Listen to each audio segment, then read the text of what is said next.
Fox News alert, this is just breaking. Roy Price, Amazon's entertainment chief, is taking a leave of absence following a sexual harassment claim. Now, this comes as the massive Harvey Weinstein scandal is now expanding. More and more women continue to come forward accusing this disgraced Hollywood producer and major Democratic donor of serious misconduct. The scandal is exposing so many things. Hollywood's history of enabling this type of disturbing, despicable conduct, and also we have proof that Weinstein's behavior towards women was not a secret in Hollywood. Yet people did not come forward and stop it all from happening. And what's worse, now we have evidence tonight, the liberal mainstream media, the champion of women's rights, they're now exposed in this firestorm. After NBC News, the New York Times, they are now accused of apparently spiking stories against Weinstein for years. So how many women could have been protected had they done their job? Plus, following days of deafening silence, Hillary Clinton, she's now saying she's going to give Weinstein's political donations to charity. Tonight, right here on this program, we will do something that no one else in the media will do. We will talk about the millions and millions and millions and millions of dollars that Hillary Clinton took through her family foundation from countries with atrocious, horrible human rights records towards women, gays, lesbians, Christians, and Jews. And that is in tonight's important breaking news opening monologue. Now, the appalling Harvey Weinstein scandal continues to grow tonight, and the details are more and more disturbing. Now, dozens of women have come forward accusing this Hollywood producer of a lot of misconduct. And according to TMZ, Weinstein is now in a rehab facility in the Scottsdale, Arizona area. Tonight, we have new video of Weinstein asking for a second chance. Let's watch this. Harvey, are you doing okay? I'm hanging in. I'm trying my best. Thank you, man. We're glad to see you're doing okay. Thank you. Guys, I'm not doing okay. You're not? I'm trying. I got to get help, guys. You know what? We all make mistakes. Second chance, I hope. Now, while Weinstein says he's going to try and better himself, his legal troubles may just be getting started. Now, the New York City Police Department, the London police are re-examining allegations of sexual assault against Weinstein. Now, a statement released by the NYPD reveals that investigators, they're working to determine if there are other complaints filed against Weinstein. And according to the AP, the NYPD Special Victims Unit is now working on talking to potential victims. Now, this includes the women mentioned in the explosive New Yorker expose. Remember that article, 3 women accused this man of rape. The AP is also reporting that London Metro Police, they're investigating an allegation of sexual assault against Weinstein dating back to the 1980s. Now, the allegations against Weinstein, these are beyond disturbing. And to be 100% clear here, what allegedly happened to Harvey Weinstein's accusers is horrible, and it's understandable why they are afraid to come forward. Now, earlier, given Weinstein's tremendous power and influence in Hollywood, and like some of them have said, Weinstein could have crushed their careers, destroyed their entire lives. But as we're about to show, people in Hollywood, they knew this was all going on, and many could have done a lot more to stop this. Now, the Weinstein scandal was an open secret in Hollywood. For example, take a look at this video from 2013. It's comedian Seth MacFarlane. He's making a so-called joke about Weinstein. Congratulations, you 5 ladies no longer have to pretend to be attracted to Harvey Weinstein. Now, after that clip that you just saw resurfaced this week, well, MacFarlane explained that the reason he made the so-called joke back in 2013 was because a friend of his told him that she had an uncomfortable encounter with Weinstein. Now, MacFarlane added that the comment came from a, quote, place of loathing and anger. Now, there's also this so-called joke about Weinstein from a 2012 episode of the NBC show 30 Rock. Let's watch this. I'm not afraid of anyone in show business. I turned down intercourse with Harvey Weinstein on no less than 3 occasions out of 5. Now, clearly, after what we know now, the joke wasn't funny. This was an open secret in left-wing Hollywood. So clearly, people involved in the production of that NBC show, well, they had to, at a bare minimum, had some idea about what Weinstein was doing. And yet, all of those, they chose to, what, crack a joke about the situation? Well, guess what? It's not funny. And once again, it proves Hollywood has no standards, no morals, no basic human decency. With what we're finding out, it looks like Harvey Weinstein's actions were just one of the biggest open secrets in that industry. And the liberal mainstream media, they also now tonight seem complicit in keeping these accusations against Weinstein quiet. Now, according to Sharon Waxman, she's a former New York Times reporter, a 2004 story that she was working on about Weinstein allegedly paying a woman to keep her silent after he sexually harassed her was eventually killed by the so-called paper record, with what the reporter says was the help from Matt Damon and Russell Crowe. Now, Damon, he's denying that he took any part in stopping the story from going forward. He says the conversation that he had with the reporter was not about Weinstein. Russell Crowe, he has yet to comment publicly. Now, a former New York Times editor is also pushing back against Sharon Waxman by saying, oh, the New York Times never spiked the story. Then there's the biggest purveyors of conspiracy lies and theories in the country today, NBC News. Now, Ronan Farrow, a reporter, he actually works for NBC News. He ended up having to publish this explosive story about Weinstein with The New Yorker because NBC didn't think the story was strong enough to make public. Now, in a very awkward moment Tuesday night for NBC, well, Farrow goes on Rachel Maddow's show, the champion of human rights, to explain what he says happened with his own company. Watch this. Why did you end up reporting this story for The New Yorker and not for NBC News? Look, you would have to ask NBC and NBC executives about the details of that story. I'm not going to comment on any news organization's story that they, did or didn't run. NBC says that, you didn't, that the story wasn't publishable, that it wasn't ready to go by the time that you brought it to them. But obviously it's ready to go by the time you got it into The New Yorker.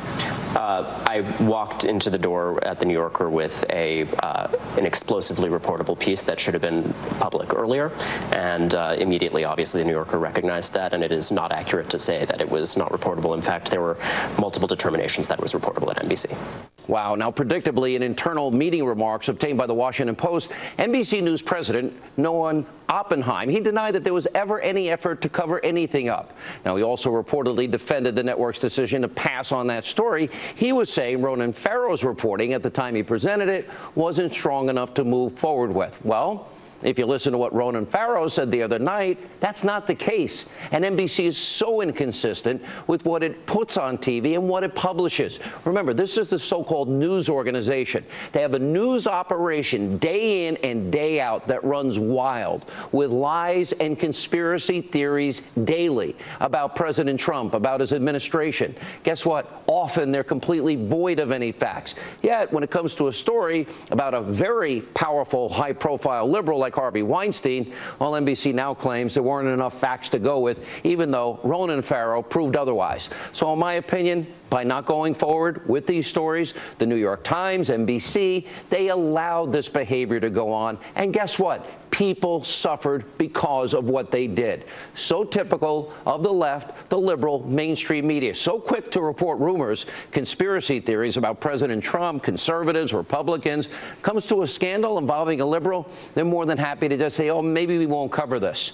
Now, the liberal mainstream media in this country, they seem to only care about allegations and sins against conservatives. For example, the biased press, they love to talk about Russia, Russia, Russia, but they never told Americans about the real Russia collusion story. That was Hillary Clinton, Vladimir Putin, Uranium One, and $145 billion kicked back to the Clinton Foundation. We'll get to that in a minute.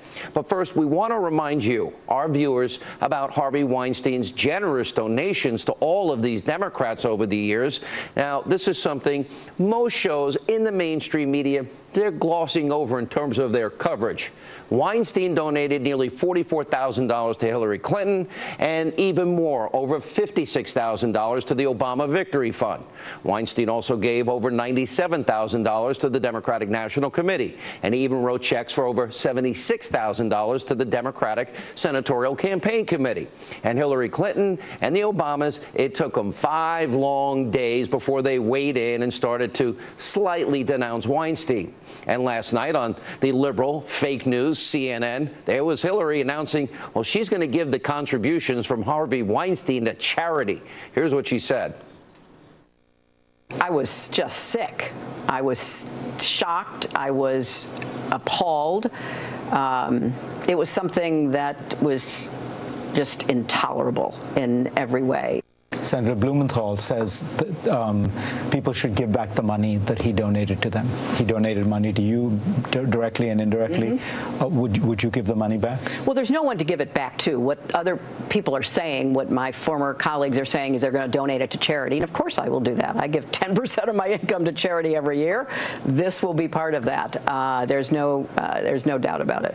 Sick, shocked, appalled? All right, let's take a moment to applaud Hillary Clinton's newfound moral compass. After all, this is the same Hillary Clinton who gladly took millions and millions and millions and millions of dollars into the Clinton Foundation from countries with the most deplorable human rights records. Now, tonight, well, we want to know, Hillary, if you're sickened, if you're shocked and so appalled, are you going to give the money back? For example, your foundation took between $10 and $25 million from Saudi Arabia.